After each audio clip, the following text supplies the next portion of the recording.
மாண்புமிகு புரட்சித் தலைவி அம்மாவின் திருப்பெயரை கொண்டும் அவரது திருவுருவத்தை கொடியில் ஏந்தியும் தமிழக மக்களின் பேரன்பையும் பேராதரவையும் பெற்று தமிழகத்தை காப்பாற்ற நாளும் வளர்ந்து வரும் அம்மா மக்கள் முன்னேற்றக் கழகம் வெற்றிகரமாக தனது 2ஆம் ஆண்டில் இன்று அடியெடுத்து வைக்கிறது. இதனையொட்டி சென்னை அசோக் நகர் தலைமைக் கழக அலுவலகத்தில் கொடியேற்றி வைப்பதற்காக வருகை தந்த கழக துணை பொதுச் செயலாளர் திரு டிடிவி தினகரனுக்கு வழி நெடுகிலும் உற்சாக வரவேற்பு அளிக்கப்பட்டது. காசி திரையரங்கம் அருகில் கழக துணை பொதுச் செயலாளர் திரு டிடிவி தினகரனுக்கு அம்மா மக்கள் முன்னேற்றக் கழக நிர்வாகிகள், தொண்டர்கள், பொதுமக்கள் உற்சாக வரவேற்பு அளித்தனர்.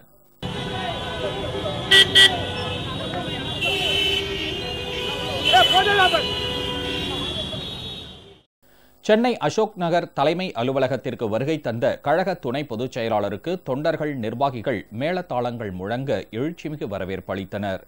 பெண்கள் ஆரத்தி எடுத்து வரவேற்றனர்.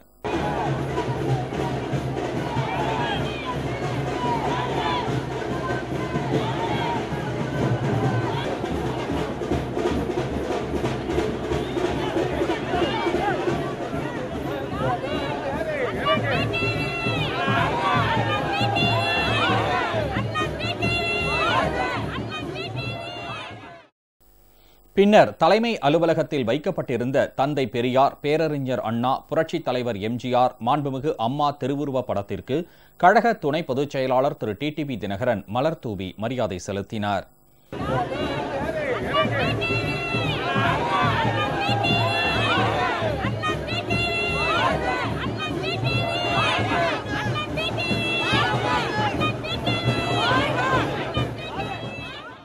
அதன் பின்னர் கழக தலைமை அலுவலகத்தில் கழக கொடியை ஏற்றி வைத்த திரு டிடிவி தினகரன் தொண்டர்களுக்கு இனிப்பு வழங்கினார்.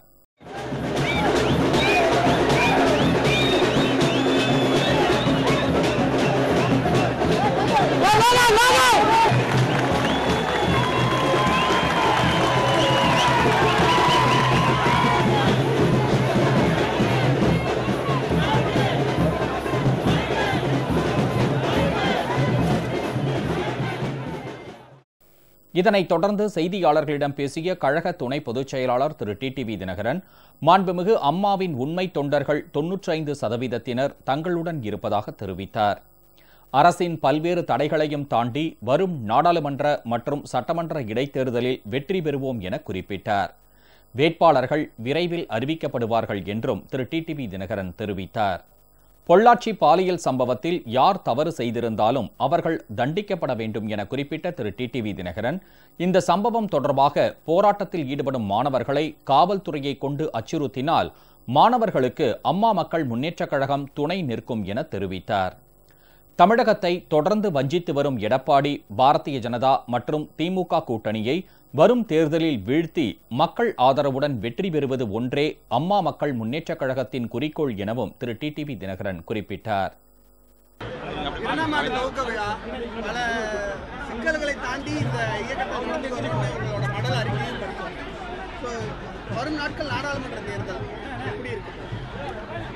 அதாவது எங்களுக்கு அம்மாவுடைய தொண்டர்களில் 95% மேலே எங்களுக்கு ஆதரவாக இருக்காங்க. எல்லாத்துக்கு மேலே தமிழ்நாட்டு மக்களுடைய ஆதரவும் ஆசீர்வாதமும் எங்களுக்கு இருக்குது. அதை கண்டு எங்களுடைய எதிரிகளும் துரோகிகளும் சேர்ந்து அவங்களுடைய அரசியல் பலம், அரசாங்க பலத்தை வச்சு எங்களுக்கு பல சிக்கல்களை இன்றைக்கு வரைக்கும் உருவாக்கிட்டு இருக்காங்க. இதையெல்லாம் தாண்டி இந்த தடைக்கற்கள் இருக்கிறது தான் எங்கள் இயக்கத்தை எங்களுக்கு பெரிய உரம் போட்ட மாதிரி. இன்றைக்கி கூட பார்த்திங்கன்னா சுப்ரீம் கோர்ட்டில் வந்துச்சு, 25ஆம் தள்ளி வச்சுருக்காங்க. நிச்சயமாக எங்களுக்கு குக்கர் சின்னம் கிடைக்க போகுது எங்களுடைய அம்மா மக்கள் முன்னேற்ற கழகத்திற்கு. அதனால் என்ன நாங்கள் எங்கள் கேண்டிடேட்லாம் அனௌன்ஸ் பண்ணதை அவங்களுக்கு விருப்பப்பட்ட நாளில் நாமினேஷன் பண்ணுங்கன்னா இப்போ எல்லாருமே 26ஆம் தேதி நாமினேஷன் பண்ண போகிறாங்க. அது ஒரு வேலைக்கு வேலையே கிடையாதுங்க. அவங்க அதுக்காக தானே அவங்க அந்த இதை டேட்டை போட்டிருக்காங்க. சொல்கிறேன் விரைவில். இப்போ கூட்டணி நீங்க எஸ்டிபிஐ கிட்ட இருக்கிறோம், உங்களுக்கு ஒரு தொகுதி ஒதுக்கப்பட்டிருக்கு சொல்லிட்டு வேற யாராவது பேசியிருக்காங்களா? இல்லை கூட்டணி கதவை திறக்கப்பட்டிருக்கா? அதாவது கூட்டணி கதவை திறந்து வச்சோம் அது மாதிரிலாம் எனக்கு டைலாக் பேச தெரியாது. நாங்கள் சின்ன கட்சி, உங்களுடைய வார்த்தையில் நாங்கள் எங்களுக்கு ஏற்ற விரலுக்கு ஏற்ற வீக்கமாக சின்ன கட்சிகளோட பேசிகிட்டு இருந்தோம். அதில் எஸ்டிபிஐ எங்களுக்கு ஏற்கனவே ஆர்கே நகரில் நான் தனியாக நின்றப்போ எனக்கு ஆதரவு கொடுத்தவங்க அவங்களுக்கு ஒரு சீட்டு தேவை, அவங்களே ஒத்துக்கிட்டாங்க. இன்னும் சில கட்சிகிட்ட பேசணும், அவங்க நிறைய சீட்டு கேட்குறாங்க, எங்களால் கொடுக்க முடியல. அதனால் அந்த கூட்டணியெல்லாம் முடிவு பண்ணோம். அதனால் நாங்கள் எஸ்டிபிஐ ஒண்டி தான் எங்களுடைய அலையன்ஸ். இந்த இடைத்தேர்தல் 18 தொகுதிக்கும் 18 + பாண்டிச்சேரி 1 19 நாங்கள் அம்மா மக்கள் முன்னேற்ற கழகம் போட்டியிட்டு மாபெரும் வெற்றி பெறும். மாற்றம் இருக்குமா அவர்களே தான் நீக்கம் செய்யப்பட்டவர்கள் அப்படியே அதில் 16 தொகுதிகள் மட்டும்தான். இப்போ 16 தொகுதி வருது. 16லேயே எங்கள் எம்எல்ஏக்களோட பேசிகிட்டு இருக்கேன். அதில் விருப்பப்பட்டாங்கன்னா அது அவங்களுடைய விருப்பம்தான். சார், பொள்ளாச்சி ஜெயராமனுடைய மகன் வந்து அந்த பாலியல் வழக்கில் தொடர்புள்ளதாக ஒரு பேச்சு வந்தது. அவர் என்ன சொல்கிறாருன்னா, திமுக மாவட்ட செயலாளருடைய தென்றல் செல்வராஜோட மகன் தான் திருநாவுக்கரசோட நட்பில் இருக்காரு அப்படின்னு சொல்லி இது ஒரு திமுக அதிமுக சண்டையாக மாற்றுறாங்க. இதை பற்றி உங்களுடைய அதாவது நிறைய ஒரு கொடூரமான சம்பவம், நிறைய சகோதரிகள் இதில் பாதிக்கப்பட்டிருக்காங்க. அதை தாண்டி நான் அதை அரசியலாக பார்க்க விரும்பலை. இதில் யார் தவறு செய்திருந்தாலும், அது பொள்ளாச்சி ஜெயராமனே தவறு செய்திருந்தாலும், அவர் பையனாக இருந்தாலும் சரி, அவர் சொல்கிற மாதிரி திமுக மாவட்ட செயலாளரோ யாரோ சொல்கிறாரு, யாராக இருந்தாலும் அவர்கள் அதற்கான தண்டனை பெற வேண்டும். இதுதான் எல்லோருடைய தமிழ்நாட்டு மக்களின் வேண்டுகோள். இதுதான். இல்லை, நீங்கள் சொல்லியிருந்தீங்க, அறிக்கையிலேயே கொடுத்துருந்தீங்க, மாணவர்களோட அடக்குமுறை இருந்ததுன்னா அவங்களோட நிச்சயம் களம் போராட்டம் அறிவிப்பு இருக்குமா? எப்போ மாணவர்களை ஏதாவது இதுக்கு மேலே அவங்க வந்து அரெஸ்ட் பண்ணுறது, மாணவர்கள் போராட்டம் பண்ணோம்னா தடுத்தாங்கன்னா நிச்சயம் நாங்கள் வந்து அவங்க பொள்ளாச்சி விவகாரத்துக்காக மாணவர்கள் போராட்டம் செய்கிறப்ப அவங்கள அத்துமீறி காவல்துறை அவங்கள வந்து கைது செஞ்சால் நாங்கள் அவங்களுக்கு ஆதரவாக நாங்களும் போராட்ட களத்தில் இறங்குற மாதிரி சிச்சுவேஷன் அரசாங்கம் உருவாக்க வேண்டாம்னு சொல்கிறோம். தேர்தல் அறிக்கைலாம் ரெடியாக இருக்குது. விரைவில் அதுவும் ரெடியாக கேண்டிடேட் லிஸ்ட் விட்டுட்டு அதுவும் இந்த தேர்தலில் அம்மா மக்கள் கட்சியோடைய பிரதான எதிரியா அன்றைக்கி இதே கேள்வியை கேட்டீங்க. நான் சொன்னேன், தமிழ்நாட்டை வஞ்சித்து கொண்டிருக்கின்ற அதிமுக,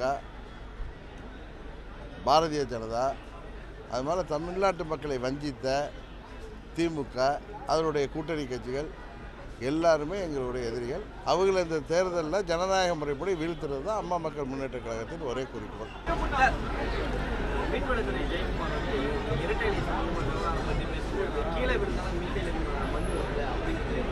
அவருக்கு விட்டலையாம்மா? நான் ஒன்றுமே சொல்லலை. கீழே விழுந்தாலும் மண். ஆமாம், அது போட்டிருங்க. கீழே விழுந்தாலும் மண்ணு விட்டலைன்னு சொல்லிக்கிட்டு அலைகிறது அவர் தான். ஆர்கே நகர் தொகுதியில் தேர்தலில் என்ன சொன்னார்? இடைத்தேர்தல் நான் போய் மாற்றி பேசுகிறதில்ல. அவர் தான் தினகரன் டெபாசிட்டே வாங்க மாட்டார்னாரு. இப்போ அவர் தான். நீங்கள் அவர்கிட்ட கேட்க மாட்டீங்க, என்ன கேட்குறீங்க? அவரை கேட்டிங்களா? அவர் ஜெயிச்சிட்டாரா, நீங்கள் எங்கே என்ன பண்ண போகிறீங்கன்னு கேட்டிங்களா? அதனால் அவர் ஏதாவது பேசுவார். அவர் அமைச்சருங்கிறதுனால உங்களுடைய தொலைக்காட்சியில் பெரிய அவருக்கு நீங்கள் டெய்லி காலம்பரை 10 மணிக்கு அவர் சொல்கிற போயெல்லாம் போட்டுட்டு இருக்கீங்க. அது மக்கள் அது வந்து எள்ளி நகையிடுறாங்க. அவ்வளோதான். அதிமுக உண்மையான தொண்டர்கள் உங்கள் பக்கம் தான் இருக்காங்கன்னு நீங்கள் தொடர்ந்து கிளைம் பண்ணிட்டு வர்றீங்க. ஆனால் இப்போ அவங்க பக்கம் ஒரு கூட்டணி கட்சிகள் கூட அந்த பக்கம் தான் போகுது அப்படின்றது.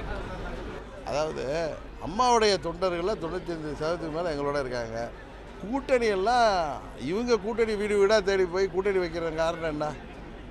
அவங்கள்ட்ட தொண்டர் பலமும் கிடையாது, மக்களுடைய ஆதரவும் இல்லாததுனால தான் யார் வருவான்னு கதை தந்துட்டு போய். அதாவது அம்மாவுக்கு வந்து இழித்து பேசியவர்கள் அம்மாவை மறந்ததுக்கு அப்புறம் அவங்கள இவ்வளோ ஒரு என்ன சொல்கிறது, ஒரு மிகவும் தரந்தாழ்ந்து அவருக்கு பேசியவர்கள் அவரோடலாம் வீடு தேடி போய் கூட்டணி வைக்கிறாங்க. அதிலே தெரியல அவங்க வீக்காக இருக்காங்கன்னு. சரி, எப்போ எதிர்பார்க்கலாம்?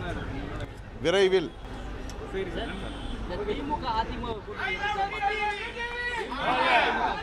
அதான் நீ சொன்னேன் ஒன்று, நீங்களாம் சொல்கிறீங்களா பலமான கூட்டணி தெரியும், அது பயில்வான் கூட்டணி. இது அன்புமணி வார்த்தையில் வெக்கம் கெட்ட கூட்டணி, மானம் கெட்ட கூட்டணி.